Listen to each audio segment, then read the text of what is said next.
Está começando mensagem diária para você. Estamos na leitura do livro de Provérbios e hoje vamos dar início no capítulo 17. E a palavra do Senhor nos diz assim: é melhor um bocado seco e com ele a tranquilidade do que a casa cheia de iguarias e com ela desavença. O servo prudente dominará sobre o filho que faz envergonhar e repartirá a herança entre os irmãos. O grisol é para a prata e o forno para o ouro, mas o Senhor é quem prova os corações. O ímpio atenta para o lábio iníquo, o mentiroso inclina os ouvidos à língua maligna. O que escarnece do pobre insulta ao seu Criador. O que se alega da calamidade não ficará impune. A coroa dos velhos são os filhos dos filhos, e a glória dos filhos são seus pais. Não convém ao tolo a fala excelente, quanto menos ao príncipe o lábio mentiroso. O presente é aos olhos dos que o recebem como pedra preciosa. Para onde quer que se volte servirá de proveito. Aquele que encobre a transgressão busca amizade, mas o que revolve o assunto separa os maiores amigos. A repreensão penetra mais profundamente no prudente do que 100 açoites no tolo. Na verdade, o rebelde não busca senão o mal. Afinal, um mensageiro cruel será enviado contra eles. Encontre-se o homem com a ursa roubada dos filhos, mas não com o louco na sua estutícia. Quanto àquele que paga o bem com o mal, não se apartará o mal da sua casa. Como o soltar das águas é o início da contenda, assim, antes que sejas envolvido, afasta-te da questão. O que justifica o ímpio e o que condena o justo, tanto um como o outro são abomináveis ao Senhor. De que serviria o preço na mão do tolo para comprar a sabedoria, visto que não tem entendimento? Em todo tempo, ama o amigo e para a hora da angústia nasce o irmão. O homem falto de entendimento compromete-se ficando por fiador na presença do seu amigo. O que ama a transgressão ama a contenda. O que exalta sua porta busca a ruína. O perverso de coração jamais achará o bem, e o que tem a língua dobre vem a cair no mal. O que gera um tolo para sua tristeza o faz, e o pai do insensato não tem alegria. O coração alegre é como bom remédio, mas o espírito abatido seca até os ossos. O ímpio toma presentes em secreto para perverter as veredas da justiça. No rosto do entendido se vê a sabedoria, mas os olhos do tolo vagam pelas extremidades da terra. O filho insensato é tristeza para seu pai, e amargura para aquela que deu a luz. Também não é bom punir o justo, nem tampouco ferir aos príncipes por equidade. O que possui conhecimento guarda suas palavras, e o homem de entendimento é de precioso espírito. Até o tolo, quando se cala, é reputado por sábio, e o que cerra os seus lábios é tido por entendido. Lendo,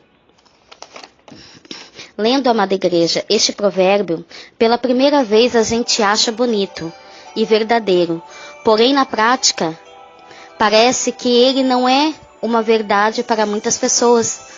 Digo isso porque nos últimos anos estamos deixando de conferir valor às pessoas e conferindo valor às coisas. E à medida que isso vai acontecendo, o provérbio já não se aplica à vida.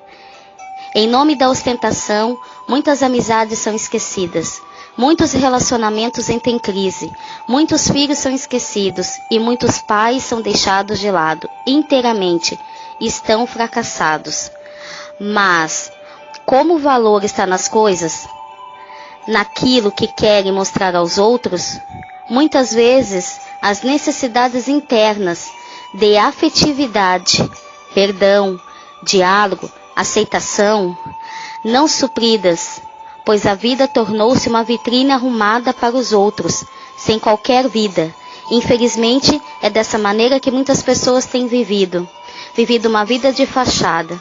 Por buscar a ostentação na sua vida, têm deixado os valores, como família, amizade, de lado. Este tipo de situação gera muitos conflitos, mágoas, indiferença e algumas crises, violência física e até mesmo verbal.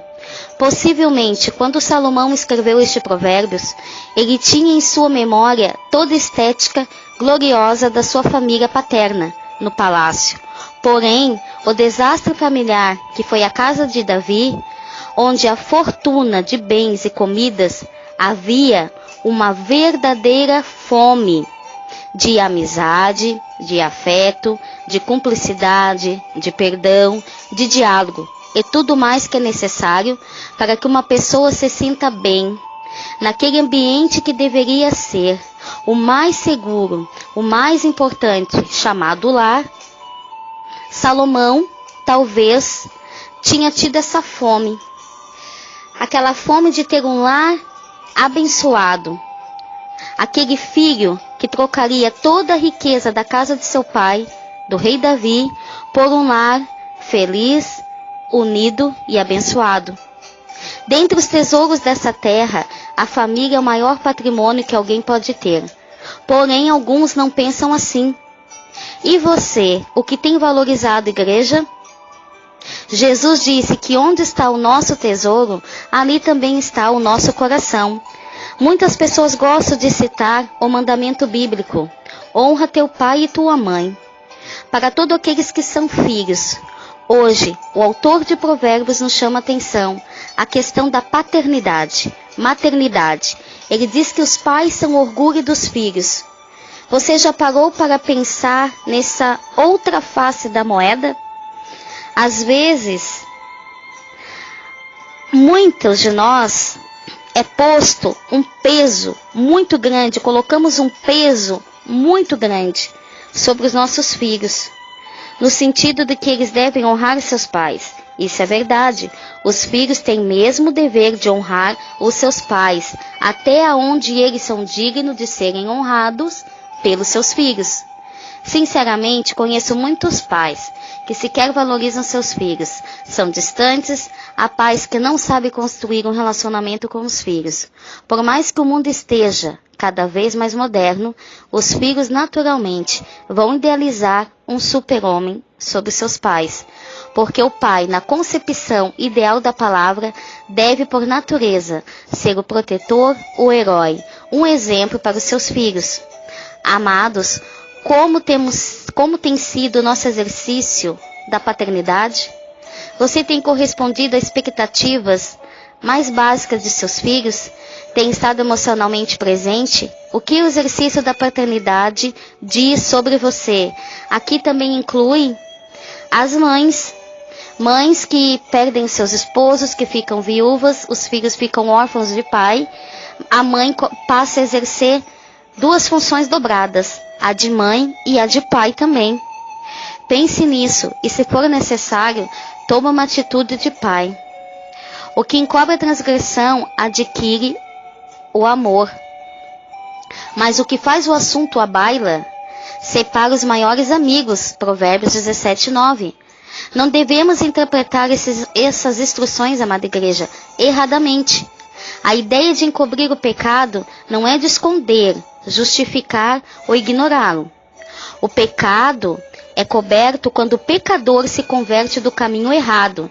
Tiago, capítulo 5, versículo 19 e 20, a palavra do Senhor nos diz assim: Irmãos, se algum dentre vós tem se desviado da verdade e alguém o converter, saiba que aquele que fizer converter do erro seu caminho pecador, salvará da morte uma alma e cobrirá uma multidão de pecados. Aleluia! O servo do Senhor não se enganará, tentando esconder sua vida de Deus. Pelo contrário, ele buscará a participação do Senhor nos seus planos e decisões. Provérbios 17:22 diz: traz uma escolha. O coração alegre faz bem ao espírito abatido. E o espírito abatido tem efeitos negativos sobre o nosso ser. Davi, ele aprendeu a importância dessa escolha e costumava lembrar do cuidado de Deus nessa luta contínua. O Salmos 27 retrata essa experiência. Davi disse: o Senhor é a minha luz e a minha salvação, a quem temerei? O Senhor é a força da minha vida, de quem me recearei? A alegria é uma das maiores riquezas que podem existir. Não é uma riqueza material, ela é espiritual. Independente de você ser religioso ou não, você pode sentir alegria dentro de você. O Espírito de Deus, o portador da alegria que habita dentro de você, independente de você ser religioso ou da religião A ou B, ele habita onde dão lugar para ele habitar. Você consegue compreender isso, amada igreja? Que o Espírito de Deus habita aonde é dado liberdade para ele habitar, para ele morar. Ele não habita dentro de um coração que é religioso, mas dentro de um coração contrito e abatido. Um coração religioso, soberbo e vaidoso não é o habitat do Espírito de Deus. Afinal de contas, religião não salva ninguém. Religião não liberta ninguém. Quem realmente liberta é a presença do Espírito Santo de Deus nas nossas vidas. Quando nós entendemos e compreendemos o sacrifício que o Senhor Jesus fez na cruz do Calvário pelas nossas vidas, a nossa submissão ao Espírito de Deus, a servir ao Senhor, a deixar de uma vida de erros, de uma vida de tristezas, de desapontamentos, uma vida de vícios, enfim. Quando a gente entrega a nossa vida para Deus, para Jesus, para Ele habitar em nós, para Ele fazer morada em nós, nós compreendemos que precisamos sim de uma transformação de vida, que precisamos realmente ser transformados, alcançados pelo Senhor. Amém? Que Deus abençoe a todos e, se o Senhor nos permitir, voltaremos no próximo áudio.